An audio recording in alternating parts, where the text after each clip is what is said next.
Holidays-nale, adu namma GT Holidays da. GT Holidays, South India's #1 travel brand. You know you are special when you're with GT Holidays. Peri engineering, arts and science, pharmacy, nursing மற்றும் physiotherapy கல்லூரிகள் சென்னை. இந்தியாவில் சிறந்த உள்கட்டமைப்பு கொண்ட கல்லூரிகளில் ஒன்று. 100% வேலை வாய்ப்பினை உறுதி செய்யும் சாதனை. ஆயிரக்கணக்கான பிற கல்லூரி மாணவர்களுக்கும் வேலை தந்த பெருமை. பெரி, எங்கள் கண்களில் உங்கள் கனவுகள். நேர்களே வணக்கம், இது சாணக்கியா. நீங்கள் பார்த்து கொண்டிருப்பது 7 சென்ஸ். இன்று மேலும் மேலும் பரபரப்பு அப்படின்ற மாதிரி ஒவ்வொரு நாளும் பரபரப்பு இருக்கு. இன்னைக்கு ரொம்ப பரபரப்பாக இருக்கிறது. திமுக கூட்டணி, அதிமுக கூட்டணின்னு ரொம்ப பல விஷயங்கள் நடக்கிறது. பாஜகலே ஒரு விஷயம் நடந்தது அப்படின்றத பார்க்குறோம். இது போன்ற பல விஷயங்கள் இருக்கிறது. பின்னணி தகவல்களும் இருக்கின்றன. அதை சொல்ல நம்மோடு நமது ஆசிரியர் இணைந்திருக்கிறார். வணக்கம் சார். இன்னைக்கு 7 சென்ஸ்ல ரொம்ப ரொம்ப முக்கியமான விஷயம், அதிருப்தியில் தலைகள். திமுக கூட்டணியில் ஒரு பெரிய ஹேப்பனிங் நடந்ததில் ஒன் ஆஃப் தி ஹேப்பனிங் அப்படின்னு பார்த்தோன்னா, தமிழக வாழ்வுரிமை கட்சி ஒரு சீட் கடந்த முறை போட்டியிட்டார்கள். கடலூரில் ஒரு முக்கியமான பிரசன்ஸ் இருக்கக்கூடிய பார்ட்டி.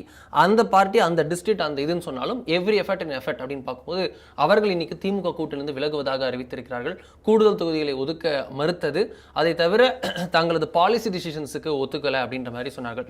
அதே போல் திரு சரத்குமார் இன்னைக்கு திடீர்னு கூட்டத்தை கூட்டியிருந்தார், தனது ஆதரவாளர்களுடைய கூட்டத்தை.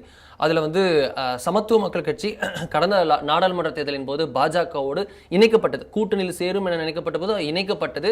அதுக்கு அவர் திருமதி ராதிகா அவர்கள் சீட்டு வாங்கியிருந்தாங்க, விருதுநகரில் போட்டிட்டாங்க அப்படின்றத பார்க்குறோம். பட் ஆனால் அதுக்கப்புறம் பதவிகள் இவருக்கு எதிர்பார்க்கப்பட்டது. இவருடைய கட்சியில் 25% மட்டும்தான் பதவிகள் கொடுக்கப்பட்டிருக்கு. 4 1 பங்கு பேருக்கு மட்டும்தான் கட்சிக்குள்ள ஒரு அகாமடேஷன் நடந்திருக்கு அப்படின்னு இன்னைக்கு அந்த ஆதங்கமாக பேசினார். இந்த கூட்டத்திற்குள்ளேயும் பேசினார்.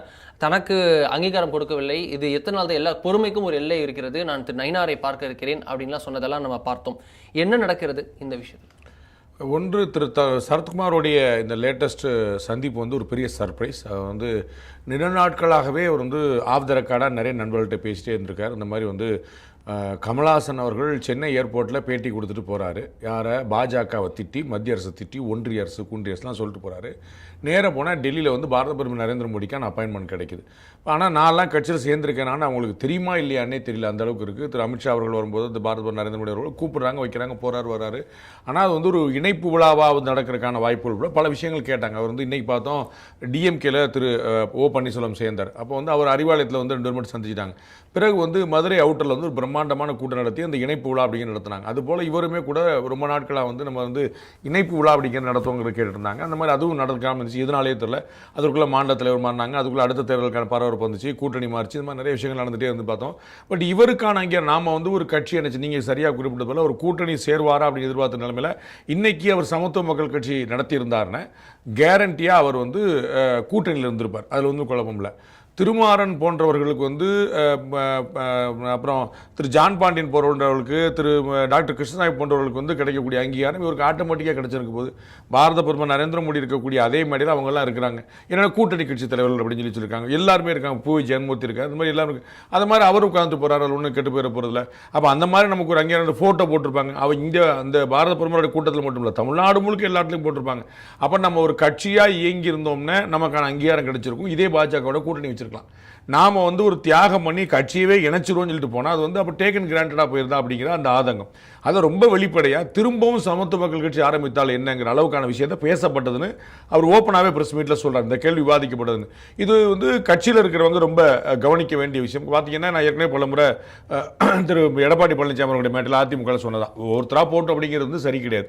அதே தான் பாஜகவுக்கும். பாஜக அதிமுகவுடைய ஒரு சமரசமாக போயிடுச்சு அப்படிங்கிற மாதிரி கணக்கில் வரும்போது அப்போ அவங்களுக்கே கிடைக்கக்கூடிய ஒரு அங்கீகாரம் கிடைக்குமான்னு, பாஜக பார்ட்டியே கிடைக்குமான்னு வரும்போது ஒவ்வொருத்தருக்கும் தனித்தனியாக கிடைக்கல அப்படிங்கிற மாதிரி நிறைய பேர் பார்க்குறீங்க. நீங்கள் அண்ணாமலைக்கு ஒன்றும் கொடுக்கலன்னு சொல்லிட்டு இருக்காங்க. நான் பல முறை சொல்லுவாங்க, அண்ணாமலைக்கு என்னங்க கொடுக்க முடியும்?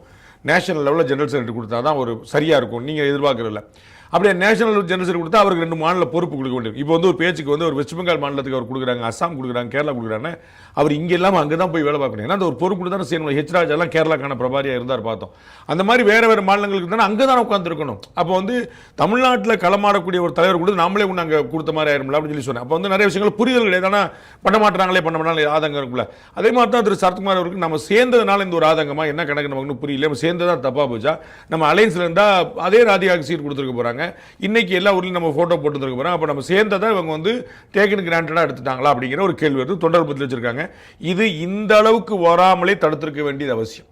அது வந்து ஏன்னா அவர் வந்து எல்லாத்தையுமே பேசுகிறார். வந்து கேசவ விநாயகத்துலேருந்து அண்ணாமலையிலேருந்து ஒரு பெரிய பட்டியலை போடுறாரு. நான் அரவிந்த் மேனன்லேருந்து ரெட்டிலேருந்து எல்லாருக்குமே நான் சொல்லியிருக்கேன், எல்லாருக்குமே தெரியும் அப்படிங்கிற சொல்லியிருக்காரு. அப்போ எல்லாருமே அப்படியே வந்து அது அடுத்த என்ன நகர்த்தணும், இதை எப்படி சரி பண்ணணும், அவர் வந்து ஒரு தன்னுடைய உணர்வை வெளிப்படுத்துறாரு. அப்போ அது என்ன செஞ்சால் சரியாக இருக்குங்கிறத பார்க்காம ஓகேன்னு போனாங்கன்னா கட்டாயமாக யாராக இருந்தாலும் வருவாங்க. அதில் ஒன்றும் குழப்பம் இல்லை. சாதாரணமாக ஒரு புழுவை கூட நீங்கள் கை வச்சிங்கன்னா அது துடிக்கும் துள்ளும், அடுத்த விஷயம் என்ன செய்யணும்னு பார்க்கும். அப்போ இவ்வளோ பெரிய ஒரு சமுதாய பின்புலம் கொண்டவர், எம்பியாக இருந்தவர், சட்டமன்றத்தை போட்டிட்டு ஜெயலலிதா கருணாநிதியில் ஆட்சியில் அவங்க இருக்கும்போதே வந்து பாலிடிக்ஸ் பண்ணவர். அப்போ அந்த ஆதங்கம் வந்து புரிந்து இந்த அளவுக்கு விடாமல் இருந்திருந்தாங்கன்னா பிஜேபிக்கு இன்னும் நல்லது. இப்போ கூட ஒன்றும் கெட்டுப்போல சரி பண்ணுவாங்கன்னு நினைக்கிறேன். திரு நயினார் நாகேந்திரன் உள்ளிட்ட மேலிட தலைவர்கள்லாம் வந்து பேசி சமாளிப்பாங்கன்னு நினைக்கிறேன். அவங்களுக்கு வந்து சீட்டோ அவரும் நானும் போட்டியிட போகிறல, மனைவியும் போட்டிட்டு போகிறேன். மனைவி அவங்க வந்து ராதிகாவுக்கு தெரியும், அவங்க வந்து பயங்கர பிஸியாக இருக்காங்க. செகண்ட் தேர்ட் இன்னிங்ஸ் கூட சொல்லலாம், அது எத்தனை சொல்லலாம், வந்து ஒரு நான் ஸ்டாப்பான ஒரு டாப் பெர்ஃபார்மராக இருக்கிறாங்க. ஸோ அண்ணன் சரத்குமார் வந்து தமிழ்நாடு முழுக்க நான் வந்து பயணம் பண்ண வேண்டியனால முடியாது அப்படின்றாரு. ஸோ இதை வந்து அவங்க சரி பண்ணிக்கிட்டா அந்த கூட்டணிக்கும் அந்த கட்சிக்கும் ஒரு பலம். அது ஒரு நாளடைவில் வந்து நம்மளை மதிக்க மாட்டுறாங்களோ அப்படிங்கிற ஒரு பின்னடைவாக. ஏன்னா அந்த சமூகத்தில் வந்து நிறைய பிரதிநிதித்துவம் வந்து கொடுத்துருக்காங்க பாஜக. திரு பொன்னார் இருந்தபோதோ டாக்டர் தமிழிசை இருந்தபோதோ பல முறை வந்து நாங்கள் தென் மாவட்டங்கள்லாம் கேள்விப்பட்டிருக்கோம். ஏன்னா அந்த சமூகத்துக்கு நிறைய கொடுக்குறாங்கன்னு ஊரில் பேசுவாங்க, அந்த மாதிரிலாம் இருந்துச்சு. ஸோ அந்த பிரதிநிதித்துவம் சமுதாயத்துக்கு ஒன்றும் குறைவு கிடையாது. பட் ஒரு தலைவராக திரு சரத்குமாருக்கு, ஒரு நட்சத்திரமாக திரு சரத்குமார் இருக்கக்கூடிய ஈர்ப்பை நம்ம மறுத்த முடியாது. கோயம்புத்தூரில் கூட காளிங்கராயனுடைய தளபதி பற்றின ஒரு நிகழ்ச்சி நடத்தும்போது சரியான கூட்டத்தை கூட்டியிருந்தாங்க, எல்லாருமே தெரியும். அப்போ திரு அண்ணாமலை அவர்களை நான் பேசிட்டு போயிடும், அப்புறம் அதுக்கப்புறம் தான் நாட்டாமல் பேசுவார்னு சொல்லிட்டு அது வந்து முழுக்க அவருக்கான ஒரு கூட்டமாக இருந்தால் நம்ம பார்க்கணும். ஸோ அந்த மாதிரிலாம் இவருக்கான செல்வாக்கை வந்து அவர் தக்க வச்சிருக்கும் போது அதை பயன்படுத்திக்கிறது நல்லது. நம்ம உங்களுக்கு பார்த்தீங்கன்னா திமுகவை விட இன்னைக்கு தேதிக்கு அதிக திரைப்பிரபலங்கள் இருக்கிற கட்சி பாஜக. திமுகவுக்கு இணையா இல்லை, திமுக விட அதிகமா. ஆனால் அவ்வளோ பேர் பயன்படுத்தியிருக்கிறாங்களா அப்படின்னா அது ஒரு முக்கியமான கேள்விக்குறியா இருக்கு. அது சரியாக பயன்படுத்தப்படலன்னு பார்க்கணும். அதில் வந்து ஒரு மிக முக்கியமான நட்சத்திரம் திரு சரத்குமார் இன்னைக்கு வரைக்கும் நடிச்சிட்டு இருக்காரு, மல்டிலிங்குவலாக நடிச்சிருக்காரு, ஆல் சதர்ன் ஸ்டேட்ஸ் நடிச்சிட்டு இருக்காரு. அப்போ அதை பயன்படுத்திக்கிட்டா அவங்க நல்லது. அப்படியே அந்த பக்கம் போனோன்னே திரு வேல்முருகன் அவர்கள் இந்த பழைய டிவிக்கு ஒரிஜினல் தமிழக வாழ்வுரிமை, அவர் தான் இங்கிலீஷ் டிவிக்கு, அது வந்து ஒரிஜினல் டிவிக்கு, அதுக்கப்புறம் தான் இன்னொரு டிவிக்கு வந்து பார்க்குறோம். அவர் வந்து ஒரு பயங்கரமான லாயலிஸ்ட். அவர் வந்து இன்னும் குழப்பமில்ல. அவர் டாக்டர் ஐயா கூட ஒத்துவரில் சொல்லி தனி கட்சி கொண்டு வந்துட்டு பார்த்தாரு. அப்போ டிஎம்கே கூட தான் போனால் சரியாக இருக்கும், போய் செட்டில் ஆகிட்டார். ஒன்றுமே குழப்பமில்லை. அவர் கூடுதலாக 2 சீட்டு கேட்குறாரு, கூடுதலாக கொடுக்குறாரு பரவாயில்ல. நம்ம வந்து இப்போ 2 கம்யூனிஸ்ட் கட்சிக்கு மற்றவங்களுக்கு எல்லாருமே குறைச்சிக்கிட்டே வர்றாங்க. அதன் மூலமாக உங்களுக்கு குறைக்கிறவங்க சொல்லி சொன்னால் நீங்கள் ஒன்றில் போட்டிடுங்க, உதவி சொல்ல போட்டு அவர் மல்லுக்கு நிற்க போகிறதில்ல.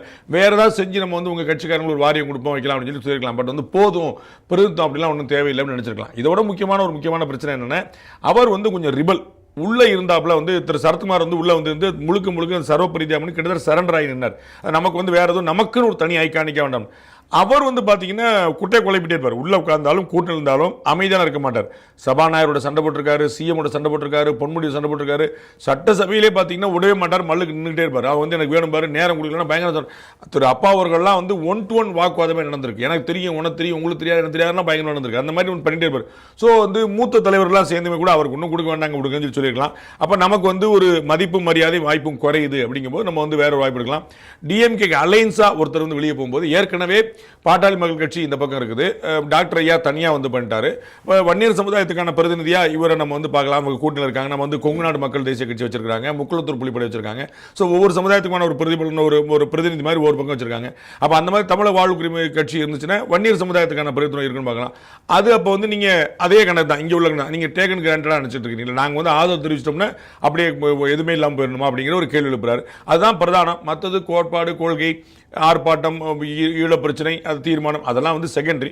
இல்லாட்டா திரும்ப வந்தால் நாங்கள் ஏற்றுக்கொள்ள சொல்லுவார். அவரே வந்து பார்த்தீங்கன்னா முன்னாடி ஒரு பேட்டி கொடுத்த போது கூட்டணி விட்டு வெளியே போறீங்களா அப்படின்னு சொல்லும்போது இப்போ வரைக்கும் செய்யல, ஆனால் அடுத்து செஞ்சால் சந்தோஷம் தானே அப்படின்னாரு. ஸோ அந்த ஸ்பேஸ் கொடுத்து பார்த்தாரு. இதற்கு மேலே பேசுறதுக்கு அங்கே ஒன்றும் இல்லை, அது வந்து வாய்ப்பு கிடைக்காதுங்கும் போது அவர் தனி கிளம்பு கண்டார் நினைக்கிறேன். அவர் ஏடிஎம்கே சொல்ல போவாரா தனியாக போகிறாங்கிற பார்க்கணும். ஏடிஎம்கே சொல்ல போனார்னா அவருக்கு ரொம்ப பெட்டர். அது வந்து திரு எடப்பாடி பழனிசாமி அதை தவிர்க்க மாட்டார்னு நினைக்கிறேன். அது வந்து நீங்கள் வேண்டாம் சொல்ல மாட்டார் நினைக்கிறேன். அவர் பிஜேபி கூடிய இடத்துல போக மாட்டேன்றாரு. அது நம்ம சொல்லிக்கலாம்ல, ஒன்றும் பிரச்சனை இல்லை. நம்ம வந்து ஏற்கனவே இந்தியங்கிறது ஒரிஜினல் இந்தியா, பிறகு வந்து இந்தியா அப்படின்னு நம்ம வச்சிருக்கோம். அதனால வந்து பிரச்சனை. நாங்கள் வந்து ஏடிஎம்கே கூட சேர்ந்துருக்கோம், தொகுதி உடன்பாடு நிறைய வார்த்தைகள் இருக்கு. அதெல்லாம் ஒரு பெரிய கூட்டணி கிடையாது, தொகுதி உடன்பாடு சொல்லிக்கலாம். நாங்கள் வந்து பாஜக இருக்கிற இடத்துல பிரச்சாரம் பண்ண மாட்டோம், நாங்கள் வந்து மற்ற தொகுதியில் பிரச்சாரம் பண்ணுவோம். எதுவும் 1008 வழிகள் இருக்கு. எல்லாம் ஒன்று பல முறை சொன்ன உதாரணம் காங்கிரஸ் கம்யூனிஸ்டும் திருநெல்வேலி கன்னியாகுமரியில் சேர்ந்துருக்க முடியும், திருநெல்வேலி சண்டை போட்டுக்க முடியும். அதற்கு 2 தொகுதி மாறி போனால் தொகுதி மாறிப்போம், 2 தெரு நீங்கள் மாறி போயிட்டோம் தொகுதி மாறி போகிறோம். அப்படி இருக்கிறதுல அவங்க வந்து அலையன்ஸ் இந்த பக்கம் போட்டிருக்காங்க, அந்த பக்கம் பகை வச்சிருக்காங்க. அப்போ அது ஒரு பெரிய ப்ராப்ளம் இல்லை. ஓகே, இனிக்காக அவங்க வந்து அவங்க செட்டில் பண்ணிக்கல, அவர் வேண்டாம்னு முடிவு எடுத்துட்டாங்க. அவரும் வந்து வெளியே வந்துட்டார். அது வந்து வட மாவட்டங்களில் ஏற்கனவே திமுக பலவீனமாக இருக்கிறதுனால ஒரு தோற்றம் தெரியுது. பொன்முடி அவர்கள் போட்டியிட மாட்டார்ன்றாங்க. அவருக்கு ஒரு பெரிய கெட்ட பெயர் ஏற்பட்டு பதவி இறங்க வேண்டி வந்துச்சு. அவருடைய மகன் போட்டிடுவார்ன்றாங்க. அப்புறம் இந்த மாதிரியான பிரச்சனைகள் இருக்குது. பாமக வேறு இந்த பக்கம் இருக்குது. தமிழக வாழ் உரிமை கட்சி வெளியே போகுது. ஒரிஜினல் இந்த டிவிக்கு புதுவரவு டிவிக்கு அவங்களுடைய தாக்கம் வேறு இருக்குது. ஸோ வந்து அது ஒரு பெரிய சேலஞ்சாக தான் இருக்கும் டிஎம்கே நினைக்கிறேன். இதுல திரு சரத்குமாரோட ஒரு கேஸ் எடுக்கும்போது இது ஒரு சரத்குமார் இல்ல, பாஜகவில் பல சரத்குமார்கள் இதே போன்ற குரலுடன் இருக்கிறார்கள் அப்படின்ற குரல்களும் இருக்கிறது. அதெல்லாம் உண்மைதானா? அதாவதுங்க, இப்போ திமுக தலைவர் வந்து டெய்லி ஒரு நேர்காணல் நடத்துகிறார் ஒவ்வொரு தொகுதிக்குமே. அப்போ வந்து சராசரியாக 20லேருந்து 30 பேர் வரைக்கும் ஒரு தொகுதியில் வந்து கேட்குறாங்க. சராசரி அதாவது ஃபைனல் இன்டர்வியூ வரைக்கும் வந்து தமிழக முதலமைச்சர் நேராக பார்க்க அந்த குழுவை பார்க்குறவங்க. அப்போ அவர்கிட்ட எல்லார்ட்டையும் அவர் ஸ்டாண்டர்டாக ஒன்று சொல்கிறார். நீங்கள் 25 பேர் இருக்கிறீங்க, ஒருத்தருக்கு தான் கொடுக்க முடியும், அது உங்களுக்கு தெரியும். அந்த ஒருத்தருக்கு கொடுத்த போது மிச்சம் இருக்கக்கூடிய 24 பேர் சேர்ந்து இறங்கி வேலை பார்த்து நம்ம கட்சியை ஜெயிக்க வைக்கிறதுக்கான ஏற்பாடு பண்ணணும். நிலவரம் நல்லா இருக்குது, நாங்கள் சமாளிச்சோம், கொண்டு வந்துடும், நீங்கள் உங்களுக்கு ஒத்துழைப்பு கொடுக்கணும். அப்போ வந்து மிச்சம் இருக்கக்கூடிய 24 வேலை பார்க்கணுங்கிறது தான் கணக்கு. எல்லாருக்கும் பொறுப்பு கொடுத்துட முடியாது. அதில் வந்து ஒன்று, நீங்கள் இப்போ அண்ணாமலை வந்து மாநில தலைவராக இருந்தார். இப்போ வந்து பாஜக நயினார் வந்துட்டார். அண்ணாமலை கடைசி வரைக்கும் வச்சிருக்க முடிஞ்சால் திமுக ஆயிருமே. காலம்பூரா அண்ணாமலை தலைவர் அப்படின்னா ஒரு டேர்ம் 2 டேர்ம் தான் நார்மலாக வச்சிருக்கோம். பார்த்தா இப்போ ஜேபி நட்டா இப்போ அகில இந்திய தலைவர் இல்லை. அப்போ நிதின் நபின்னு நமக்கு முன்னாடி தெரியாத ஒருத்தர் வந்திருக்காரு. அது மாதிரி தான் 4 வருஷம் முன்னாடி தெரியாத அண்ணாமலை தான் வந்தார். இப்போ நயினாரை வந்து வேற கட்சியில் வந்தார், இப்போ கொடுத்துருக்காங்க. ஸோ வந்து வாய்ப்புகளை வந்து கொடுத்துட்டே இருக்காங்க. அப்படி வந்தால் தான் எல்லாருக்கும் வாய்ப்பு கிடைக்குங்கிறது ஒரு பாயிண்ட். திமுக மாதிரி காலம்பூரா ஒருத்தர் இருந்தோம். இப்போ சண்முகம் நம்ம பார்க்குறோம், வீரபாண்டியன் பார்க்குறோம், கம்யூனிஸ்ட் கட்சியில் தலைவர்கள் மாதிரி இருக்காங்க. அந்த மாதிரி இப்போ விடுதலை சிறுத்தையில் பாருங்க, காலம்பூரா ஒருத்தர் தான் தலைவர். என்ன விரும்புறீங்க கேள்வி இல்லை. இப்போ வைகோ தலைவர், பின்னாடி அவர் மகன் தலைவர். இது விரும்புறீங்களா அது விரும்புறீங்களான்னு கேள்வி இல்லை. அப்போ ஒருத்தருக்கு தான் நீங்கள் பதவி கொடுக்க முடியும் ஒரு நேரத்தில். அடுத்த முறை இன்னொரு வாய்ப்பு. பார்த்தீங்கன்னா பாலபாரதி அவர்களுக்கு சீட்டு கொடுத்துருந்தாங்க. நல்ல பெரிய ரொம்ப ஆக்டிவான எம்எல்ஏ, ரொம்ப பியூட்டிஃபுல்லாக சொல்லுவாங்க. நாங்கள்லாம் அவங்க சட்டமன்ற செயல் இப்போ அவங்களுக்கு கொடுக்கல, அவங்க வந்து ஓரமாக நிற்கிறாங்க. அப்போ வந்து அதை அழிச்சிட்டாங்கிறது கிடையாது. அப்போ தானே இன்னொரு பாலபாரதியை கண்டுபிடிக்க முடியும். அப்போ நீங்கள் நிறைய ஆட்களை உருவாக்குனா தலைவர், அப்போ தானே வந்து எல்லாத்துக்கும் சமமாக இருக்க முடியும். 4 பேர் அவங்க தான் திரும்ப அப்படிங்கிறது சரியா இருக்காது. அப்போ நிறைய பேர் அதிருப்தியில் இருப்பார்கள், புரிந்து கொள்ளக்கூடியது. அதை சரியாக புரிய வைக்க வேண்டியது கட்சி தலைமையோட கடமை. 234 தொகுதி, ஆனால் ஒரு 20-30 தான் நீங்கள் சட்டமன்ற தொகுதி வாங்க போறீங்க. அந்த 20-30 டாக்டர் தமிழிசையிலேருந்து கீழே வரைக்கும் நிறைய பேர் இருப்பாங்க. நாங்கள் போட்டுட்டு விரும்புவாங்க, சீனியர்ஸ், கட்சிக்கு பணியாற்றுறவங்க, கட்சி பெரிய அளவில் ஷைன் பண்ணாத சந்தர்ப்பத்தில் வேலை பார்த்தவங்க. அந்த கிரெடிட் அவங்களுக்கு கொடுத்தாங்க. அப்போ வந்து நீங்கள் இப்போ சிபி ராதாகிருஷ்ணன் எதுக்காக வந்து மேலே வரைக்கும் பதவி போகுது? அவங்கெல்லாம் வந்து அந்த காலத்துலேருந்தே பண்ணாங்க. இன்னைக்கு பிஜேபிங்கிறது தீண்டத்தகாத கட்சி, அவர் காலத்தை சொல்லப்பட்ட காலத்தே வேலை பார்த்தவங்க. எல்ஜி எதுக்கு இருந்தார், அந்த மாதிரி அந்த ஒவ்வொருத்தருக்கும் ஏன் அவங்களுக்குலாம் கவர்னர் பதவியெல்லாம் கொடுத்தாங்க, அந்த மாதிரி கணக்கு பார்க்கல. அப்போ எல்லாருக்குமே கொடுக்க வேண்டியிருக்கு. அப்போ இருக்கிற கூட்டணி கட்சிக்கும் போது 25-30 வரும்போது நிறைய பேர் கொடுக்க முடியாது. அப்போ சட்டமன்றம் கொடுக்கல, வாரியம் கொடுக்கல, அகில இந்திய பதவி கொடுப்போம், ராஜ்யசபா எம்பி கொடுப்போம். இது மாதிரி ஏதாவது மாற்றி சமுதாய பிரதிநிதித்துவம் பார்க்க வேண்டியிருக்கு. இன்னைக்கு தமிழ்நாட்டிலேருந்து ஒரு எம்பி கூட கொடுக்காத ஒரு மாநிலத்துக்கு ஜெய்சங்கர் இருக்கிறாரு, நிர்மலா சீதாராமன் இருக்கிறாங்க, முருகன் இருக்கிறாரு. இந்த மாதிரி ஒரு வாய்ப்பு வந்து துணை ஜனாதிபதியாகவே வந்து நிற்கிறார். அப்போ வந்து எல்லா கம்யூனிட்டியும் பார்க்க வேண்டியிருக்கு, எல்லா ரீஜனையும் பார்க்க வேண்டியிருக்கு. அப்போ அந்த ரெஸ்ட்ரிக்ஷன்ஸ் இருக்குது. ஆனா பிரச்சனை என்னன்னா, அந்த ரெஸ்ட்ரிக்ஷன்ஸ் இருக்குது, லிமிடேஷன்ஸ் இருக்குதுங்கிறத தலைமை தான் புரிய வைக்கணும். அதிருப்தி இருக்கும், அவரோட உரிமையில் நீங்க எப்படி வந்து கேட்காதீங்க எப்படி சொல்வீங்க? எனக்கு இந்த மாதிரி வாய்ப்பு வேணும், நான் இந்த மாதிரி போராட ரெடியா இருக்கேன் ஒருத்தர் கேட்கறது அவர் உரிமை இல்லை. அரசியல் என்பது விதைகள் முளைக்கக்கூடிய இடம். அந்த இடத்துல நீங்க எல்லா விதை மேல சிமெண்ட் போட்டு பேசாம கொஞ்சம் முடியாது. விதைகளுக்கான இடத்துல நாளைக்கு உனக்கு தான், நாளை கழிச்சு உனக்கு தான் அப்படிங்கிற சொன்னா அந்த ஒரு ஆறுதல் கிடைக்கும். அப்படி இல்லாம அப்படியே நம்ம வந்து மேல தண்ணி ஊற்றி அமர்ச்சி வச்சிடும் அப்படின்னா அது சரி வராது. சரி வராது அப்படின்னு இருக்கும்போது தான் இங்கேயும் ரொம்ப சரி வராதோ அப்படின்ற மாதிரி இருக்கு. இல்லை சரிஞ்சிரும் போல தான் இருக்குன்னு சொல்லலான்ற மாதிரி இருக்கு. ஒரு பக்கம் சீரும்னு நினைக்கப்பட்ட சிறுத்தை என்ன பண்ண போறாங்க அப்படின்னு தெரியல. ரொம்ப காமா இருந்த காம்ரேட் சீர்றாங்க அப்படின்றத பார்க்குறோம். திமுக கூட்டணியில் அலைமோதுகிறது, என்ன நடக்கிறது? சீறி முடிச்சு அலைகள்லாம் ஓஞ்சிருச்சு, தலைகள்லாம் செட்டில் ஆகிட்டாங்க, ஒன்றும் பிரச்சனை கிடையாது. அதுக்கான அதிகாரப்பூர்வ அறிவிப்புகள் மட்டும்தான் வேண்டியிருக்கு. இன்னைக்கு தமிழக முதலமைச்சரே நேரடியாக தலையிட்டு அவரே அந்த பேச்சுவார்த்தை குழுவோட பேசினார்.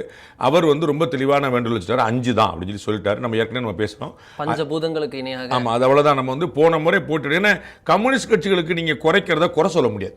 ஏன்னா அவங்களுடைய ஸ்ட்ரைக் ரேட் உள்ளே கம்மி. அவங்க தான் 6க்கு 2 வென்றவங்க அவங்க தான். அப்போ வந்து 4 கூட குறைக்கலாம், ஒன்றும் தப்பு கிடையாது. அவங்க வந்து பெருந்தன்மையாக திமுக பெருந்தன்மையாக 5 ஆக்குனாங்க. நம்ம வந்து 4 வென்ற மதிமுகவுக்கு வந்து 3+1 ஆக்கிட்டாங்க. 4 தான், கிட்டத்தட்ட 4 தான் வென்றீங்க, 4 தான் அப்படின்னு ஆகிட்டாங்க.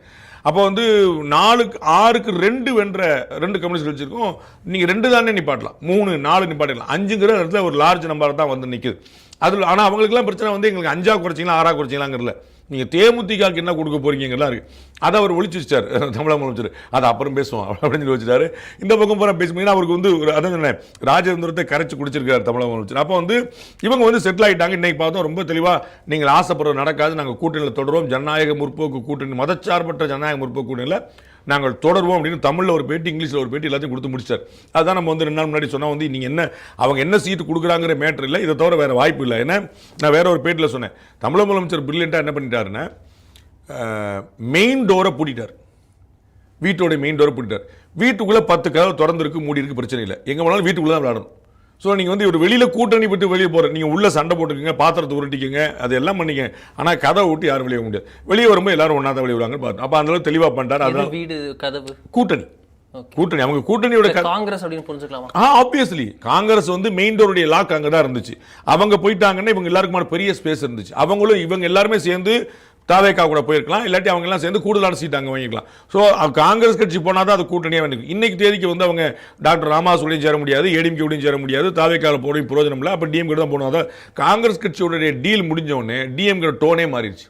அவங்க தெளிவாக மாறிட்டாங்க, அவ்வளோதான். காங்கிரஸ் தான் வந்து இறங்கி போய் பார்த்தாங்க, காங்கிரஸ் இறங்கி வந்துருச்சு. சிதம்பரம் உள்ளிட்ட பலர் வந்து திமுக உழைச்சாங்க. அந்த டீல் ரொம்ப நீட்டாக முடிஞ்சு வச்சு. அது முடிஞ்சோடனே அமைதியாயிட்டாரு. அதுதான் உங்களுக்கு அந்த ஆக்ஷன் ஞாபகம் இருக்குல்ல, அது முடிஞ்சோடனே மொத்தம் முடிஞ்சது எல்லாமே வந்து கதம் தான். அது வந்து அந்த டீல் முடிஞ்சோடனே அதோட சீக்குவலாக அதோடைய எதிர்விளைவு தொடர் விளைவாக தான் எல்லாமே வந்து நிற்குது. அதில் எல்லாத்தையுமே குறைச்சிட்டாங்கன்னு பார்க்குறோம். ஸோ வந்து காம்ரேட் வந்து சீர்றதுக்கான வாய்ப்பு இல்லை, காமா தான் போவாங்க. சிறுத்தைகளுக்கு அந்த மாதிரி தான். அவங்களுக்கு வந்து 8 கேட்டுட்டு இருக்கிறாங்க. அவங்க வந்து ஒரு 6 கொடுத்துறதுக்கான வாய்ப்பு இருக்குது. ஏன்னா வந்து 6 மினிமம் கேரண்டி, 6க்கு குறைய வாய்ப்பு இல்லை. நம்ம வந்து வேற ஒரு பேட்டில் நம்ம கேட்டபோது சொன்னாங்க 6க்கு குறைய வாய்ப்பு இல்லை, 8 7 6 அப்படிங்கிற நிற்குது. பட் 6க்கு குறையாம தான் போகுங்கிற இன்னைக்கு பார்க்குறேன்னா அவர் 4 ஜெயிச்சிருக்கிறாரு, 2 எம்பி ஜெயிச்சிருக்காரு. அவங்களுக்கான ஒரு பலம் இருக்குது. டே 1 ஒரு வார்த்தையை பயன்படுத்திட்டே வராரு, தமிழக முதலமைச்சருக்கு மட்டுமே புரியறதுக்காக. இந்த கூட்டணியை கட்டமைத்ததில் எங்களுக்கு முக்கியமான பங்கு உண்டு. திமுக போலவே நாங்கள் சேர்ந்த அந்த கூட்டணி, அதாவது மக்கள் நல கூட்டணியை நான் தான் ஒன்று நினைச்சேன். நான் வந்து அன்னைக்கு எல்லாருமே இருக்கலாம்னு சொல்லியிருந்தோம்னா நாங்கள் மக்கள் நல கூட்டணி தொடர்ந்துருக்கும். So it was my decision to ally with you. அப்போ வந்து நான் தான் உங்களுக்கு நினைச்சேன். இன்னைக்கு இந்திய அலைன்ஸ் வந்திருக்குன்னு அதுக்கு நான் என்னுடைய பங்களிப்பு ரொம்ப முக்கியமான காரணம், விடுதலை சிறுத்தைகள் பங்கிட்டு முக்கியமான காரணம் சொல்லார். ஸோ அந்த கணக்கு வந்து சொல்லியிருந்தாரு, நீங்க வாங்குற 4 ஓட்டுல 1 ஓட்டு எங்க ஓட்டு, 25% ஓட்டு எங்கள்கிட்ட சொல்லியிருந்தாரு. அண்ட் நம்ம விளக்கம்லாம் கொடுத்துட்டு வந்தார், பார்த்தோம். நம்ம வந்து அதிகார பகிர்வுனா என்ன அப்படின்னு சொல்லி விளக்கம் விட்டு வந்தேன். ஸோ அது வந்து அவர் 8ல் நிற்கிறாங்க, அநேகமாக முடிஞ்சுன்னு நம்புறாங்க. பட் மற்றவங்களாம் 8 ரொம்ப அதிகமாக சொல்லி சொன்னாங்கன்னா 6ல் வந்து நிற்கும். அது எல்லாமே தேமுதிக தான் நிற்குது. தேமுதிகக்கு விடுதலை சிறுத்தையில் ஒரு சீட்டாக கூட கொடுப்பாங்க நம்ம நம்புறோம். அப்படி தான் சொல்லப்படுது இப்போதைக்கு. ஸோ சிறுத்தையும் சீராது, காமரேட் காமா இருப்பார், எனக்கு கவலைப்பட வேண்டாம். எல்லாம் அமைதியான நதியிலே ஓடம் தான்.